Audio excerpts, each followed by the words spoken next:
शुभ लग्न का विचार कर विवाह की सामग्री एकत्र करने लगे। उन्होंने रत्नों सहित शिवजी के पास लग्न भेजा और यह समाचार सबको कहला भेजा। यह देखकर गण अत्यंत प्रसन्न होकर इधर उधर दौड़ने लगे। दोनों ही ओर से पूरी तैयारी हुई। तदुपरांत शिवजी बारात सजाकर दक्ष प्रजापति के नगर की ओर चले। बारात जब दक्ष प्रजापति के नगर के निकट पहुंची तब शिवजी ने सप्तऋषियों को दक्ष के पास भेजा। दक्ष प्रजापति बारात को नगर के निकट आता जानकर अगवानी के लिए चले। सबसे भेंट कर हाथ जोड़कर बारात को अपने मंदिर ले चले। उस समय ब्रह्मा, विष्णु, अष्टपद, बहो, सूर्य, सिद्ध, भूत, प्रेत, गंधर्व, किन्नर, विद्याधर, देवता, मुनि तथा अप्सराएं शिवजी सहित दक्ष के द्वार पर जा पहुंची। चारों ओर से जय जयकार होने लगी। वेद एवं कुल की रीति के अनुसार सब कार्य हुए। गायन होने लगा। दक्ष प्रजापति ने ब्राह्मणों को बहुत सा दान देकर बारात के ठहरने के लिए अति उत्तम स्थान की व्यवस्था की, जहां सब बारात ठहरी। फिर दक्ष ने ब्रह्मा जी को बुलाकर कहा, विवाह वेद के अनुसार कराओ, जिससे मेरी पुत्री सुखी तथा पति की प्यारी हो और उसके अनेक संतानें हों। इसके पश्चात बारातियों को अनेक प्रकार के उत्तम भोजन खिलाए। उस समय वहां सभी प्रसन्न दिखाई देते थे। भोजन आदि से निवृत्त होकर लग्न ठहराकर शिवजी के आगमन के लिए सूचना भेजी। शिवजी तुरंत आए। तब दक्ष प्रजापति शिवजी को अंदर ले गए। उन्होंने प्रसन्न होकर सर्वप्रथम शिवजी के चरणों को स्वयं धोया तथा सोने की चौकी पर बिठाया। ब्रह्मा जी ने सब कार्य संयोजित किया तथा सती को बुलाया।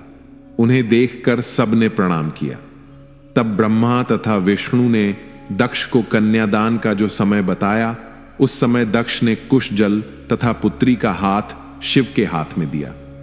लोक में यही सर्वप्रथम कन्यादान हुआ तथा तब से विवाह की यही रीति संसार में फैल गई।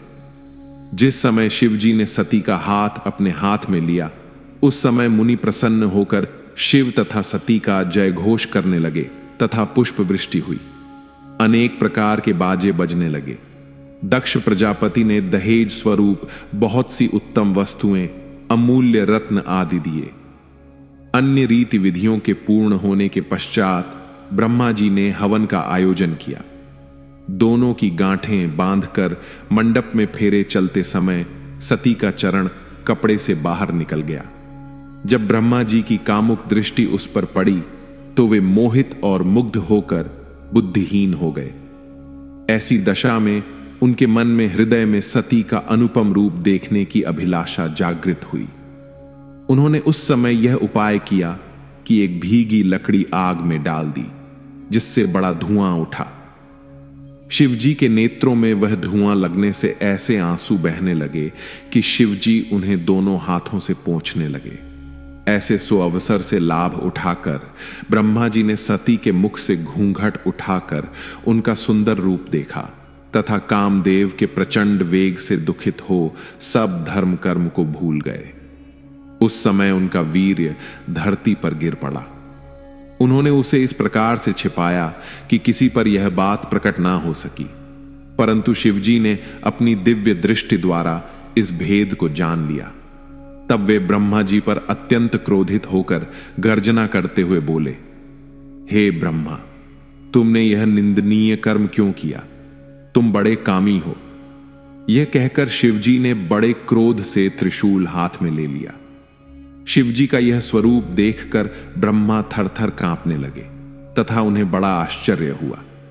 यह दशा देखकर सब लोग शिवजी द्वारा ब्रह्मा जी की मृत्यु का निश्चय कर शिव की स्तुति करने लगे, परंतु शिवजी का क्रोध कम न हुआ।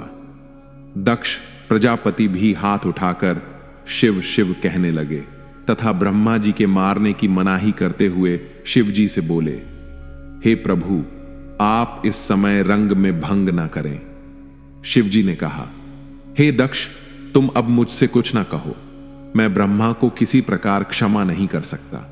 इसने वेद के पथ को भुलाकर सती को पाप दृष्टि से देखा है। शिवजी के ऐसे क्रोधपूर्ण वचन सुनकर उनकी सभा में कांप उठी। तब विष्णु ने शिव जी की बहुत स्तुति करते हुए कहा, हे प्रभु, आप अप्रमेय हैं। आपका आदि अंत कोई भी नहीं जानता। मैं तथा ब्रह्मा आपसे ही उत्पन्न हैं। आप अपने क्रोध को शांत कर तथा मुझे अपना सेवक समझ मेरी प्रार्थना स्वीकार करें, अर्थात ब्रह्मा को क्षमा दान दें। आप ही ने ब्रह्मा को सृष्टि की रचना करने के लिए उत्पन्न किया है। ब्रह्मा के सिवाय सृष्टि की ओर कौन रचना करेगा? यह स्पष्ट है कि बिना सृष्टि के सब लीला व्यर्थ है। फिर आप ही ने तो ब्रह्मा जी को उत्पन्न किया, इसलिए आप उनका वध न कीजिए। यह सुनकर शिवजी ने फिर बड़े क्रोध से कहा, नहीं नहीं हो सकता। हम ब्रह्मा का अवश्य वध करेंगे। हम स्वयं सृष्टि की रचना करेंगे अथवा दूसरा ब्रह्मा उत्पन्न कर सब लोकों में इस बात को प्रकट कर देंगे। हमको अब मत रोको, हमारा क्रोध कभी व्यर्थ नहीं जाता। शिवजी ने यह कहकर अपना समस्त शरीर जलती हुई अग्नि के समान कर दिया। देवता, मुनि आदि कोई भी ऐसा न था जो उस स्वरूप को देख सकता। ब्रह्मा तो जैसे शिव रूप में ही समा गए। दक्ष को भी अतिछेद से सब आनंद विस्मरण हो गया। उसने अत्यंत दुखी होकर शिवजी के चरण कमलों का ध्यान करके बहुत प्रार्थना की। विष्णु जी ने ब्रह्मा जी को शिवजी के चरण के नीचे डाल दिया तथा उनसे बहुत स्तुति कराई और स्वयं भी स्तुति की। वे बोले, मैं और ब्रह्मा दोनों आपके सेवक हैं। आप अपनी कृपा दृष्टि से हम दोनों की ओर देखिए। ऐसे आनंदों में किसी प्रकार का शोक उत्पन्न नहीं होना चाहिए। केवल आप ही हमारे रक्षक हैं। अब जो आप उचित समझे वही वर दीजिए। आप ब्रह्मा के दोनों हाथ पकड़कर उन्हें अभयदान दीजिए। यह कहकर वे दोनों शिवजी के चरणों पर गिर पड़े। दक्ष भी अत्यंत दीन बनकर त्राहिमाम त्राहिमाम कह उठे। उस समय शिवजी ने सती को अत्यंत दुखी जानकर अत्यंत कृपापूर्वक ब्रह्मा जी के मस्तक पर अपना हाथ रखा और उन्हें अभयदान दिया। उस समय ब्रह्मा तथा विष्णु अत्यंत प्रसन्नता को प्राप्त हुए। दक्ष तथा अन्य सभासद भी आनंद मग्न हो गए। उस हर्ष में भरकर ब्रह्मा जी भगवान सदाशिव की अनेक प्रकार से स्तुति की और यह कहा, हे प्रभु, आपने मुझ पाप रूपी समुद्र में डूबते हुए की रक्षा की है और नरक की अग्नि में पड़ने से बचाया है। अब आप कृपा करके वह उपाय बताइए जिससे मेरा यह महान पाप नष्ट हो जाए। यह सुनकर श्री शिव जी ने कहा, हे ब्राह्मण, तुम अपनी स्त्री सहित तपस्या करो। तुम्हारे पाप का यही प्रायश्चित है। जब तुम तपस्या द्वारा निष्पाप हो जाओगे, उस समय तुम्हारा नाम रुद्रशिरा होगा और तभी तुम अपने संपूर्ण मनोरथ को प्राप्त होंगे। तुमने देवताओं के अधिपति होते हुए भी जो मनुष्य के समान निकृष्ट कर्म किया है, उसके कारण तुम्हें मनुष्य योनि में जन्म लेकर लज्जा उठानी पड़ेगी। इस उपाय से तुम्हारा पाप नष्ट हो जाएगा। भगवान सदाशिव के मुख से निकले हुए इन वचनों को सुनकर ब्रह्मा जी तथा दक्ष को अत्यंत प्रसन्नता प्राप्त हुई। जब भगवान सदाशिव ब्रह्मा पर प्रसन्न हुए और उन्होंने वीर्य को पृथ्वी पर चमकता हुआ पड़ा देखा तो कहा, हे ब्राह्मण, यह वीर्य अत्यंत तेजस्वी दिखाई देता है, अतः इसे नष्ट नहीं करना चाहिए। जिस समय तुम्हारा वीर्य पृथ्वी पर गिरा था, उसी समय मेरे नेत्रों से कुछ आंसू भी गिरे थे। अस्तु, उन दोनों के सम्मिलन से 4 मेघों की उत्पत्ति हो। शिवजी के इतना कहते ही 4 मेघ उत्पन्न होकर आकाश में छा गए और गरजते हुए पानी बरसाने लगे। परंतु उस समय शिवजी के भय के कारण वह वर्षा धीमी फुहारों के रूप में हो रही थी। उस वर्षा को देखकर शिवजी तथा अन्य सभी सभासद अत्यंत प्रसन्न हुए और सर्वत्र आनंद भर गया।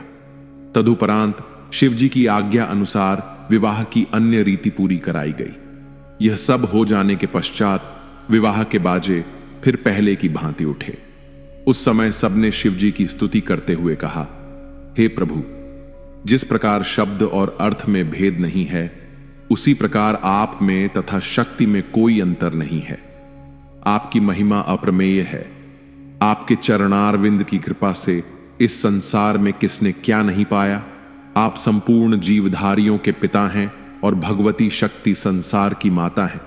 इस स्तुति को सुनकर शिव तथा शक्ति अत्यंत प्रसन्न हो सब लोगों पर कृपा दृष्टि की और वर्षों करते हुए कैलाश पर्वत को चल दिए। सती ने अपने भवन में प्रवेश किया। उस समय चारों ओर से जय जयकार की ध्वनि सुनाई पड़ने लगी। ब्रह्मा जी तथा विष्णु जी ने शिव जी एवं सती को एक ही सिंहासन पर बैठाया।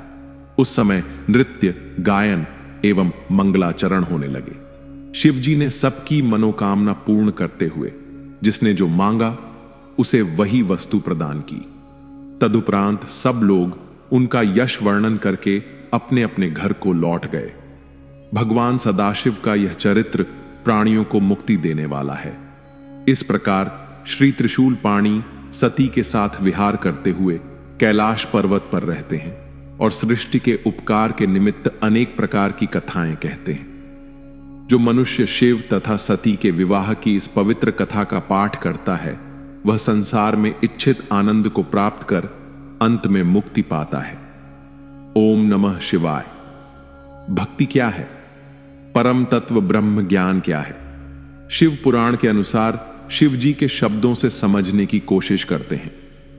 इस वृतांत को जो सुनेगा अथवा पाठ करेगा वह भी आनंद पद प्राप्त करेगा।